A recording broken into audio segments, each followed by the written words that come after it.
Paytm అనేది ఇంకా పనిచేయదు. కొంతమంది వ్యాలెట్‌లో అమౌంట్‌ని డిపాజిట్ చేసుకొని యూజ్ చేస్తూ ఉంటారు.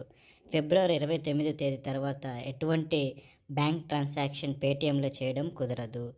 ఫిబ్రవరి 1న ఆర్బీఐ పేటీఎం బ్యాంక్‌పై రిస్ట్రిక్షన్ విధించడం అఫీషియల్‌గా ప్రకటించింది. దీనిలో భాగంగా పేటీఎంలో కొత్త అకౌంట్లను ఓపెన్ చేసుకోవడానికి ఎటువంటి ఇది లేకుండా పేటీఎంపై బ్యాన్ అనేది విధించింది. పేటీఎంపై బ్యాన్ అనే న్యూస్ బయటకు రాగానే పేటీఎం యొక్క షేర్ వాల్యూ $2.4 బిలియన్ లాస్ అయిన 20,000 కోట్ల రూపాయలు లాస్ అయినట్లు తెలుసు. ఇండియా 35 కోట్ల మంది ప్రజలు పేటీఎంను వాడుతున్నారు. వాస్తవానికి పేటీఎం అనేది మన జీవితంలో ఒక భాగం అయింది.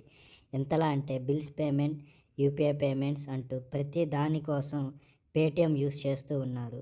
ఇంతలా అలవాటైన ఈ పేటీఎంపై ఆర్బీఐ ఎందుకు బ్యాన్ చేసిందనేది ఈ వీడియోలో తెలుసుకుందాం. Welcome to me Bengaluru Bullodu.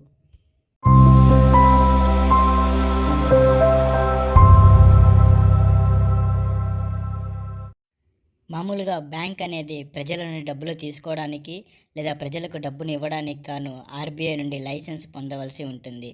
అదేవిధంగా పేటీఎం కూడా ఆర్బీఐ నుండి 2017లో లైసెన్స్ను తీసుకోవడం జరిగింది. దానితో పాటు పేటీఎంపై ఆర్బీఐ కొన్ని రూల్స్ అండ్ రెగ్యులేషన్స్ని విధించింది. కానీ పేటీఎంపై బ్యాన్ విధించడానికి మెయిన్ కారణం పేటీఎం అనేది ఈ రూల్స్ అండ్ రెగ్యులేషన్స్ని బ్రేక్ చేయడం జరిగడం వల్ల. దీనికి కారణం కేవైసీ అంటే నో యువర్ కస్టమర్. మనం ఏదైనా బ్యాంకులో అకౌంట్ ఓపెన్ చేయడానికి ఐడి ప్రూఫ్ లేదా అడ్రస్ ప్రూఫ్ ఇవ్వవలసి ఉంటుంది.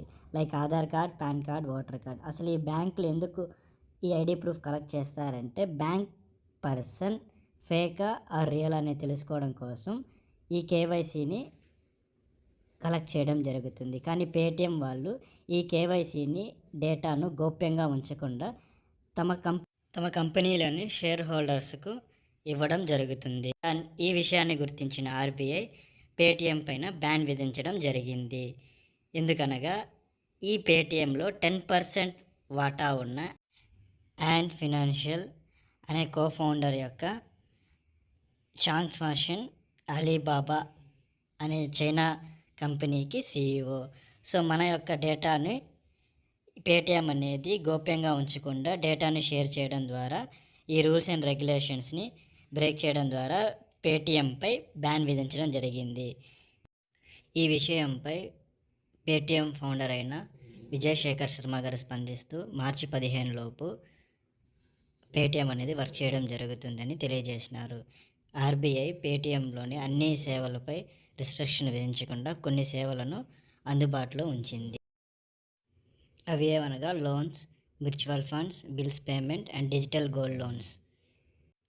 వీటిపై ఆర్బీఐ ఎటువంటి నిర్దేశం విధించలేదు. ఫ్రెండ్స్, మీకు నా వీడియో నచ్చినట్లయితే లైక్ చేయండి, కామెంట్ చేయండి, సబ్స్క్రైబ్ చేయడం మాత్రం మర్చిపోవద్దు. Thank you.